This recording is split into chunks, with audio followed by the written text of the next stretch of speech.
เมียเป็นโรคขาดผู้ชายบ่ได้เมียเป็นโรคขาดผู้ชายบ่ได้บางมื้อก็ต้องทะเลาะกับผัวผิดเถียงกันย้อนว่าเพิ่นเพิ่นมีความต้องการมากเมียมีความต้องการมากแล้วบัดนี้ผัวก็ให้บ่ได้เนื่องด้วยผัวก็ต้องทำงานทำงานมาเหนื่อยบ่มีจิตมีใจที่จะแบบว่าคือให้ความสุขเมียบ่ได้บัดนี้เมียก็ชวนทะเลาะผิดเถียงกันทุกวันทุกวันบัดนี้เมียนั่นเปิดใจว่าถ้าให้ความสุขข้อยบ่ได้ตามที่ข้อยต้องการข้อยก็ต้องไปหากินข้างนอกไปหาความสุขข้างนอกเมียบอกแบบนี้เมียเปิดใจเมียยอมรับเลยว่าข้อยอยู่แบบนี้บ่ได้ถ้าสิอยู่แบบนี้คือว่ามันก็ต้องเลิกลากันมันต้องแยกทางกันไปก็คือว่าลูกก็มีแล้วก็บ่อยากแยกทาง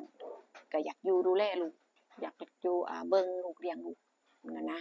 ความคิดของเมียแต่ว่าผัวนี่ให้ความสุขให้แบบว่าให้ความสุขอย่างที่เราต้องการบ่ได้จังซี่เราก็เลยขอผัวว่าขอออกไปหากินข้างนอกหาความสุขข้างนอกเพราะว่าเจ้าให้ข้อยบ่ได้ขอได้บ่บัดนี้ผัวก็เห็นใจด้วยความที่ว่าเรารักแล้วเมียเราอะคือแบบในทางแบบว่าในทางหมอเนาะเขาว่ามันเป็นโรคชนิดหนึ่งโรคชนิดหนึ่งที่เราขาดผู้ชายบ่ได้แล้วแบบเราต้องมีความต้องการอยู่ตลอดเวลาอาบัดนี้ผัวนั่นก็ให้ความสุขเราบ่ได้นะผัวก็บ่จักสิแก้ปัญหาจั่งใดบัดนี้คือแบบว่ามันต้องมีแบบเรื่องอะทะเลาะกันอยู่ทุกวันในเรื่องเนี่ยเพราะว่าผัวก็ต้องออกไปทำงานข้างนอกพอออกไปทำงานข้างนอกพอกลับมาก็ค่ำไปหาเงินมาเลี้ยงครอบครัวนี่มันจุนเจือครอบครัวมันก็ต้องไปแม่นบ่บัดนี้เมียก็ดูแลลูกก็ดูแลลูกอยู่บ้านบ่ได้ไปไสจังซี่นะก็ผัวก็ยอมผัวก็แก้ปัญหาบ่ตกก็เลยยอมว่าได้เพื่อครอบครัวเพื่อว่าบ่อยากอ่าเลิกลากันเพราะเรื่องนี้เพราะว่าผัวน่ะได้ชวนเมียไปหาหมอว่าไปหาหมอก่อนบ่ไปปรึกษาบ่ว่ามีทางแก้บ่ในปัญหานี้ในเรื่องนี้ที่เป็นอยู่นะบัดนี้เมียว่าข้อยบ่ไปเมียก็ว่าบ่ไปถ้ามันเป็นอยู่ก็สร้างมันเพียงแต่ว่าแบบว่าเราบ่ไปแล้วอะคือแบบลึกๆเราแบบเราอายเราว่าจังซี่นะสิไปปรึกษาหมอไปหาหมอไปรักษาจังซี่แล้วเราว่าบ่ไปเมียบ่ไปคือว่าขออย่างเดียวคือแบบว่าเจ้าสิออกไปหาความสุขนอกบ้านแล้วอะเออบัดนี้ผัวก็แก้ปัญหาบ่ตกสิเฮ็ดจั่งใดเนาะบัดนี้ก็เลยยอมผัวก็ยอมว่าได้ให้ไปให้ไปหาความสุขนอกบ้านแต่ผัวว่าขอแค่ว่าอ่าหน้าที่ของแม่เนี่ยหน้าที่ของการเลี้ยงลูกดูแลลูกเนี่ยให้ให้ให้เฮ็ดเป็นปกติให้แบบว่าเฮ็ดคือเก่าจังซี้นะคือว่าเราว่าถ้าเกิดว่าเลิกกันไปแล้วเนาะถ้าเกิดว่าเอาคนใหม่มาจังซี้ย้านมันแบบย้านเขาบ่รักลูกย้านมีปัญหาจังซี้บ่ว่าจะเป็นฝ่ายใดจังซี้นะเราว่าดีกว่าแม่นว่าจั่งใดก็คือลูกคือแม่จังซี้แหมคือพ่อครอบครัวยังอยู่จังซี้นะเพียงแต่ว่าเรื่องมันมีปัญหาแค่เรื่องเดียวบัดเราก็เลยว่าอ้าวตกลงว่าให้ไปหากินไสก็ไปแต่ว่าครอบครัวอย่าถิ้ม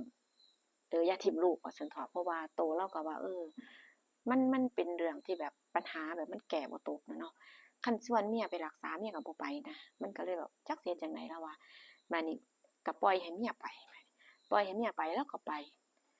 ไปบัดนี้มันมีปัญหาหนักขึ้นหนักขึ้นกว่าเก่าอีกบัดหนักขึ้นกว่าเก่าคือว่าเราไปหาความสุขข้างนอกก็จริงแต่ว่าเราไปเป็นชู้กับผัวชาวบ้านเอาคนในหมู่บ้านก็มีหมู่บ้านเจ้าของก็เป็นคนรู้จักแหน่ก็เป็นพี่น้องแหน่ไปทั่วเออคือว่าไผคือว่าไผอันสิเอาก็ให้น่ะนะว่าไผสิเอาก็ให้ว่าซั่นเถาะสำหรับคนเล่นคนชอบสนุกสนานคนลักกินขโมยกินจังซี้เพิ่นก็มักซั้นแหล้วแม่นบ่ล่ะสำหรับอ่าท่านชายได้หลายเนาะอืมบัดนี้มันก็ไปแบบว่าพอเมียรู้เมียจับได้พิเถียงกันเอาบัดนี้ปัญหาครอบครัวเขาก็แตกแยกนี่ล่ะเลิกกันก็หลายคู่เพราะเมียเลาเออพ่อไปยุ่งกับผัวเขาว่าเขาเมียเขาจับได้แม่นบ่ก็พิษทะเลาะกันเลิกครอบครัวเขาแตกแยกหลายคนน่ะบัดนี้มาเจอกับพี่น้องเจ้าของบัดนี้มาเจอกับพี่น้องเจ้าของเรานั่นไปยุ่งกับผัวพี่น้องเจ้าของว่าซั่นเถาะก็ญาติห่างๆบัดนี้พอเมียจับได้เนาะเมียจับได้ว่าเป็นชู้กับเมียเลาเมียเขานั่นก็มาบ้านเลามาด่าแบบโอ๊ยบ่ไหวหน้าจักหยังเป็นหยังมุนอุ้ยปุยเมียเขามาด่าเขาบอกว่า เมียเจ้าเนี่ยไปเป็นสู่กับผัวเขาแล้วเป็นหยังเจ้าคือบ่ดูแลคนเจ้าของให้ดีเป็นหยังบ่เบิ่งคนเจ้าของให้ดีเจ้าคือปล่อยไปแบบนั้นถ้าเกิดว่าเป็นลูกแล้วก็ว่าโอ้จักสิเฮ็ดจั่งใดเนาะเพิ่นก็เป็นโรคขาดบ่ได้ก็จักสิเฮ็ดแบบเป็นโรคขาดบ่ได้ก็พาไปหาหมอติเขาว่าพาไปหาหมอติเจ้าก็ต้องรักษาติล่ะนี่ปล่อยไปนี่คือไปสร้างความเดือดร้อนเจ้าเห็นบ่ว่าครอบครัวเขาแตกแยกกันบ่รู้กี่คนแล้วกี่คู่แล้วเพราะเมียของเจ้าจังซี่นะเขาก็มาด่าเพราะว่าเขาก็กล้าเว้ามันก็เป็นญาติพี่น้องเนาะเป็นญาติพี่น้องแต่ก็บ่แม่นทางสายเลือดเพียงแต่ว่าเครือญาติเขาก็กล้าเว้าแม่นบ่ล่ะเขาก็กล้าเว้ากล้าด่าจังซี่เราก็หนักใจโอ้จักสิเฮ็ดจั่งใดบัดนี้ก็พยายามเว้าคุยกับเมียว่าไปปรึกษาหมอก่อนไปอ่าไปรักษาเผื่อว่ามันมีทางออกเพื่อรักษาได้เมียก็บ่ยอมยืนยันว่าบ่เออบ่ยอมบ่ไปเด็ดขาดจั่งใดก็สร้างไผสิว่าจั่งใดก็สร้างผัวก็ขอแล้วขออีกคือความที่ว่าเราอยากให้ครอบครัวมันแบบอยู่กันมีความสุขอะนะคือแบบว่าเราก็บ่ได้อิหยังมากมายกับเรื่องที่แบบว่าของโรคของเมียเรานั่นนะแต่ว่าเราอยากพาเมียไปรักษาให้มันดีขึ้นแล้วบัดนี้เราก็มองว่าลูกเรานั่นมันมีแบบผู้หญิงผู้หนึ่งน่ะค่ะผู้ชายผู้หนึ่งบัดนี้เราว่าถ้าลูกใหญ่ขึ้นมานี่ใหญ่ขึ้นมาเป็นบ่าวเป็นสาวแล้วสิเฮ็ดจั่งใดชาวบ้านก็สิประณามชาวบ้านก็สิว่าโอ้ยแม่บ่ดีลูกมันก็บ่ดีนี่ถ้าเกิดใหญ่ขึ้นมานี่แม่มันเป็นจั่งใดลูกก็เป็นจั่งซั้นคือแบบว่ามันจะเป็นแบบว่าปมในใจของเด็กนะผัวก็พยายามอ้อยเมียพยายามแบบว่าปลอบแบบว่าชวนอยากสิให้พาไปรักษาจังซี้เมียเราก็บ่ไปจักเป็นหยังเมียเราจังบ่ไปบัดนี้บ่ไปผัวว่าเอ้าจั่งซี้เลาว่าก็ข้อยก็ยอมข้อยก็บ่ฮู้ว่าสิแก้ปัญหาจั่งใดคือกันเลาว่า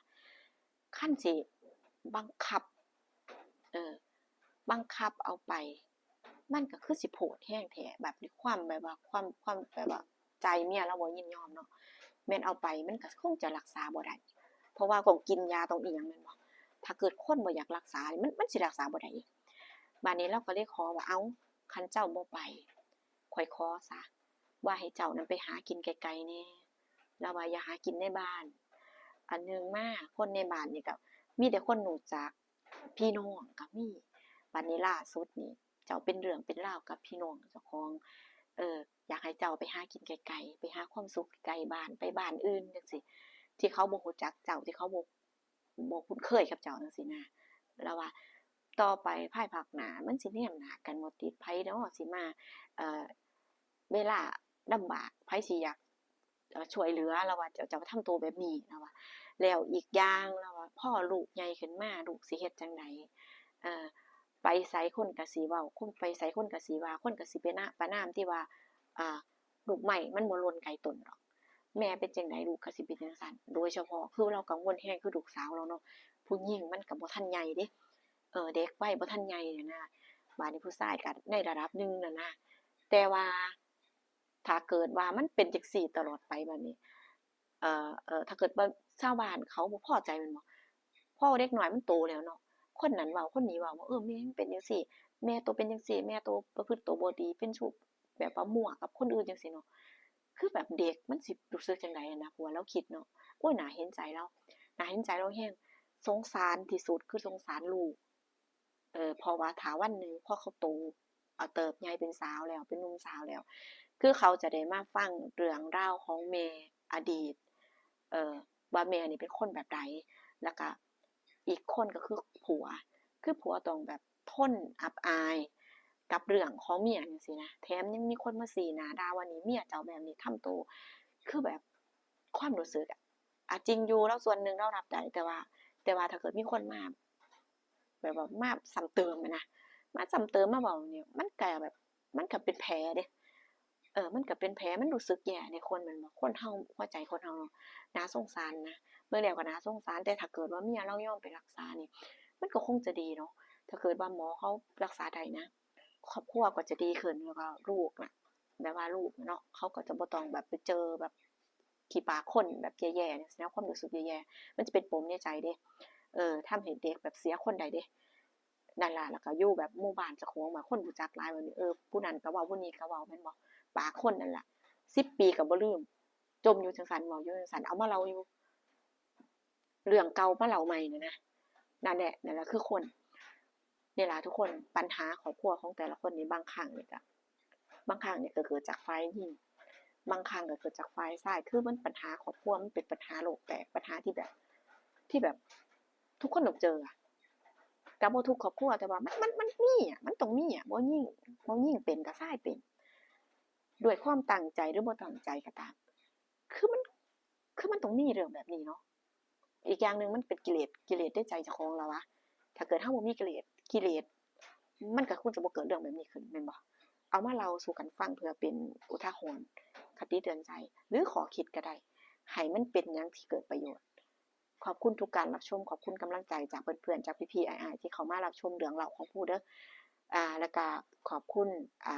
ทุกคอมเมนต์ที่มาให้กำลังใจอ่า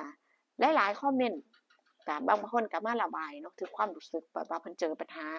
ครอบครัวเพิ่นเจอแบบนี้เนาะก็สามารถมาคอมเมนต์มาระบายมาพูดคุยกันได้บ่เป็นหยังเนาะบ่เป็นหยัง